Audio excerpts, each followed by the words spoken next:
Ensuite, donc, ce qu'on est occupé à faire, c'est comme si on était en train de créer un miroir dans lequel la conscience universelle peut se contempler, en créant des espèces de bulles d'amour inconditionnel qui sont de plus en plus grandes et qui reflètent de plus en plus la nature même, l'essence même de cette conscience universelle.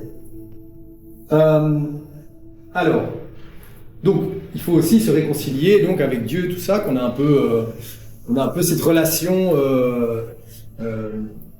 aigre-doux avec Dieu. On se dit, ah mais il a créé le mal, donc il est méchant, et puis s'il était tout puissant, ben il n'aurait pas créé le mal. Comment est-ce que Dieu peut laisser faire toutes les atrocités, etc.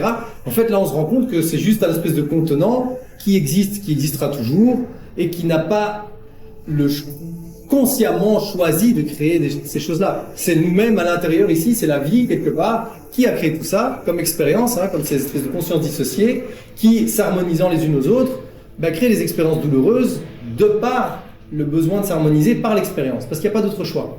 Vous voyez ? Sinon, on devient tout de suite amour inconditionnel, il n'y a pas d'expérience, il n'y a rien. Donc, voilà. Mais on a quand même ce truc un peu... c'est comme si on avait un espèce de... On était en colère, quoi, contre Dieu, et qu'est-ce qu'on fout là, et et donc voilà. Et donc le mal, dissonance entre deux consciences dissociées qui interagissent l'une avec l'autre, comme ça, vous avez dit la dernière fois. Donc voilà le récapitulatif qui était quand même assez dense, mais bon voilà.